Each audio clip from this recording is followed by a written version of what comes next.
नमस्कार, मैं हूं आपके साथ तनु शर्मा। आप देख रहे हैं नर्मदा की पुकार। आइए नजर डालते हैं आज की बड़ी खबरों की ओर।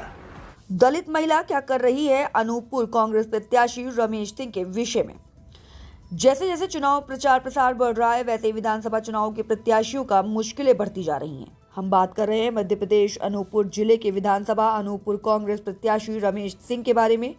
रमेश सिंह पूर्व में प्रशासनिक अधिकारी के तौर पर 14 वर्ष तक कार्य किया है और फिर अपने पद से इस्तीफा देते हुए कांग्रेस पार्टी में सदस्यता ग्रहण की है। रमेश को अनूपपुर विधानसभा कांग्रेस प्रत्याशी घोषित किया गया है। रमेश सिंह प्रत्याशी घोषित होते ही एक दलित महिला ने रमेश के खिलाफ क्या बयान दिया है, आप बीती सुना रही है। महिला क्या कह रही है। महिला का कहना है, दलित महिला अपने बयान के साथ समस्त दस्तावेज भी प्रस्तुत करते हुए बता रही है कि रमेश सिंह जब शहडोल जिले में एसडीएम था तो वह मुझ असहाय बेसहारा दलित महिला पर बहुत ही अत्याचार करता था। देखिए दलित महिला क्या बयां कर रही है इस वीडियो में। अनूपपुर से संवाददाता श्रीराम केवट की रिपोर्ट। क्या नाम आपका मैम? मेरा नाम अंजू गौतम रैदास है और शहडोल से जिला पंचायत सदस्य हूँ, वार्ड क्रमांक 6 से। और मैं आज अनूपपुर विधानसभा के सभी क्षेत्रवासियों को जय सेवा जय जोहार और एक विनम्र अपील करने आई हूँ कि अभी जैसा कि मुझे ज्ञान में आया कि यहाँ पे कोई रमेश सिंह है जो पूर्व में एसडीएम रह चुके हैं, उनको टिकट मिला है और वो विधानसभा का चुनाव लड़ रहे हैं जी। तो मैंने देखा इसके पहले वो एसडीएम थे। मैं अंजू गौतम रैदास, मैं एक गरीब दलित बच्ची, अनाथ, ना मेरे माता हैं ना ही मेरे पिता हैं, ना ही मेरा कोई बड़ा भाई, ना ही मेरी कोई बड़ी बहन थी।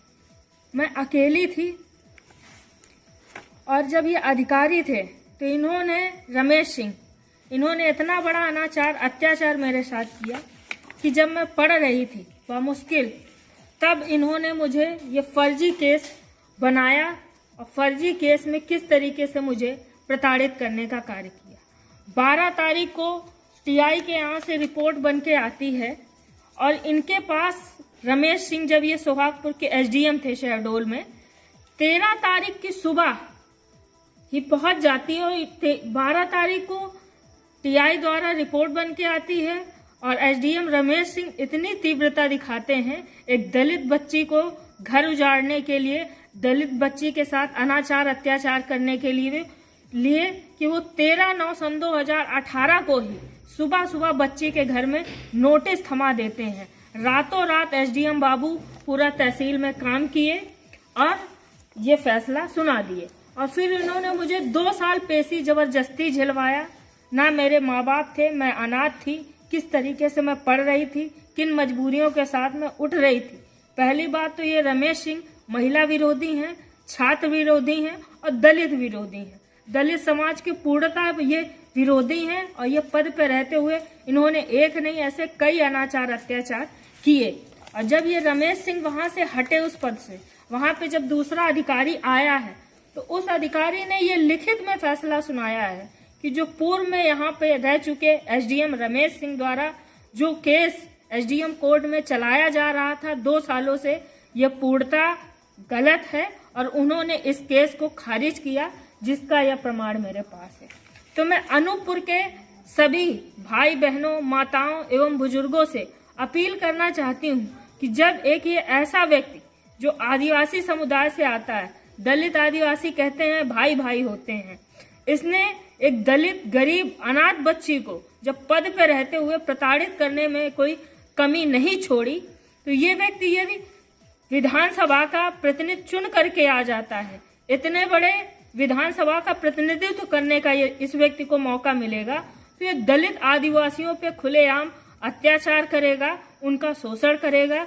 तो मैं सभी अनूपपुर के निवासियों से अपील करूंगी कि सोच समझकर वोट दें।